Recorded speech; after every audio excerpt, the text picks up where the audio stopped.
In 2012, Norfolk Southern debuted their Heritage Program, taking 20 of their locomotives and designating each with a paint scheme following one of the system's predecessor railroads. One after one, rail fans and historians acknowledge the iconic colors of the Pennsylvanian, the Virginian, the Georgia Central, the Erie, and countless others. But when NS 8105 rolled out, many were quite confused. The Interstate? Unless you're from the Appalachian coalfields, then chances are you've never heard of the Interstate Railroad. The Interstate was a primary coal hauling railroad that occupied the counties of Wise, Lee, and Scott in Virginia. In the 64 years of the Interstate's operations, millions of tons of coal was transported and exchanged with the various railroads of the area. The Interstate was a significant part of America's history. Let's take a look at what it was and how it came to be.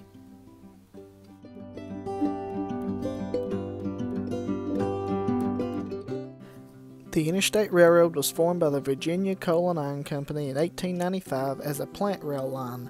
February 18th of 1896, it was established and incorporated under Virginia laws. The big names were J.S. Wentz, R.A. Ayers, John Lazenring, J.K. Tagare, and W.C. Kent. Some of these names will pop up again later. The men met on April 9th of that year, and 500 shares valued at $50,000 were put forward to establish the 5.76 miles of track. Thus, the Interstate Railroad was born. The first few years also seen a yard, a small shop, and a few other miscellaneous buildings in the small community of Stonega, to which all were associated with the VC&I's operations, all while operating a single-in-use steam locomotive and some rolling stock.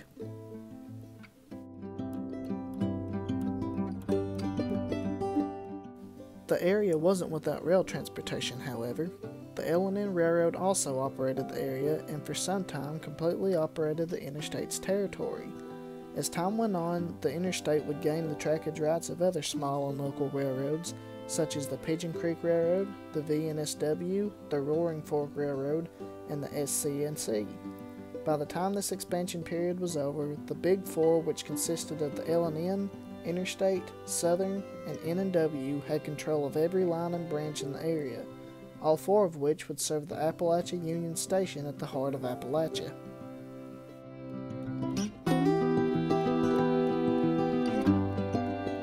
The Interstate Railroad operated the majority of the haulers in the area, each one with numerous loadouts and tipples servicing the various coal mines and reserves.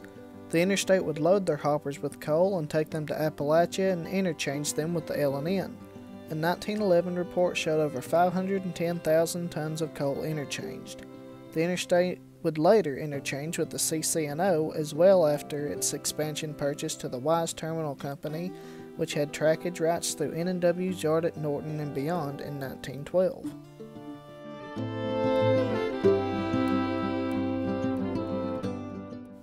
The Interstate Railroad made countless extensions over the years, in which can be seen above. Their largest yard was established in 1923 and named Andover. This establishment took all of the primary operations from the Stonega yard. Other smaller yards also existed at Mudlick Junction near Prescott, and relatively larger operations in Norton and Miller. Let's take a walkthrough of their trackage. We will start from the main yard at Andover. To the north, you immediately come to the Arno Y. The left branch will take you to Arno and on up to Derby. Going back and following the right branch will take you by Crosbrook before hitting Mudlick Junction. Here, the left branch takes you to Prescott, through Osaka, and finally terminating at the massive Rhoda operation. The right fork of Mudlick Junction will take you through the Stonega yard and terminate at Wentz, named after the railroad's founder.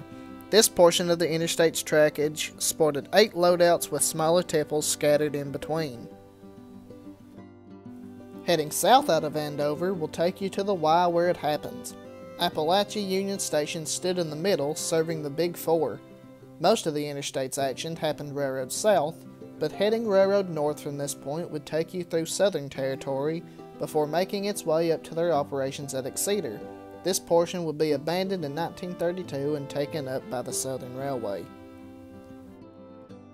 Moving back railroad south will take us on the Interstate's main line to Norton, But there's a stop we must make first. After passing Kelly View, you'll come across Kent Junction. Heading up this holler will bypass Cane Patch and bring you to Roaring Fork Junction. The left fork will take you through Dunbar and up to Pardee, while the right fork will take you to Pine Branch and Roaring Fork itself. This branch also consisted of 8 loadouts with several tipples scattered in between. Continuing on the main line will take you past a small spur at Blackwood, continue through Josephine, and bring you to Dorchester Junction. This branch will take you through the namesake of Dorchester, through Needmore, and terminate on up at Sutherland. The main line then arrives at the yard at Norton. On the south end of Norton Yard, yet another branch splits off and runs north. This branch will take you through Esserville and through another Y. The left branch will pass Camp Creek, branch off in a short spur at Critical Fork, and terminate a short ways up at Dixiana. The right branch terminated at the community of Glamorgan. Back to Norton, before leaving the city limits, you'll bypass the old right-of-way which sent the Norton and Northern, later consumed by the interstate, to the town of Wise, Virginia. From Norton, the Interstate Railroad parallels the N&W through Ramsey to then depart, running up to Maytown, Beverly, Crab Orchard, and Bangor, where it met the Clinchfield, and paralleled it to Miller Yard, where the Interstate Railroad finally terminates. In total, the interstate operated over 40 loadouts and countless tipples in its trackage route's entirety.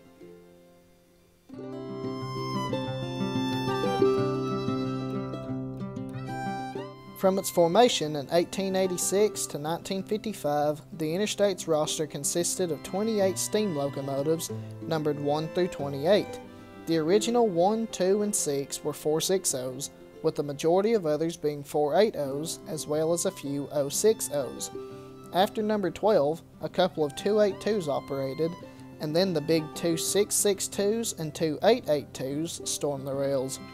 The original numbers 1, 3, 5, 6, 9, and 10 were all replaced with new engines sporting the same number, with number 2 receiving 2 replacements.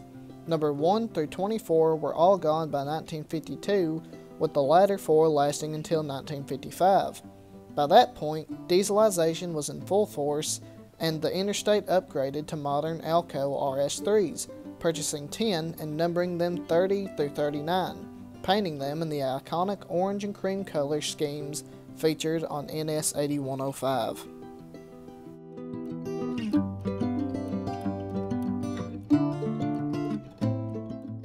The Interstate Railroad also had many types of freight operations, focusing primarily in coal. They owned thousands of hoppers to serve the many mines they did. They also operated freight trains, with a mix of boxcars, flat cars, and gondolas. Of course, each were fitted with a caboose. They also operated limited passenger services for a period of time, one coach of which still exists in a preserved state in Big Stone Gap, Virginia.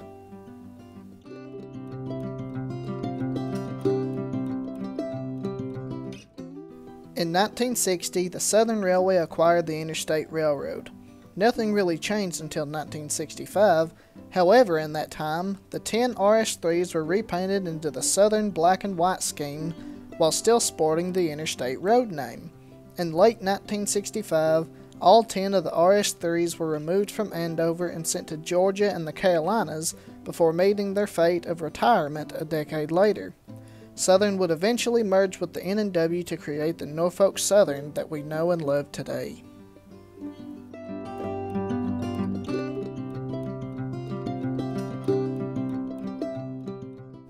And so now you have a better understanding of what the Interstate Railroad was. If you want to research more in depth, I suggest the wonderful book on the Interstate by Ed Wolfe. This piece contributed a lot of the information found here. A special thanks to everyone else who contributed clips and photos for this episode. Though very little remains in its commemoration, we can still appreciate the photos and documentation left behind from the various rail fans and historians. Thank you for watching this episode of Where the Coal Comes From, and I appreciate each and every one of you for bringing this channel this far. Thank you.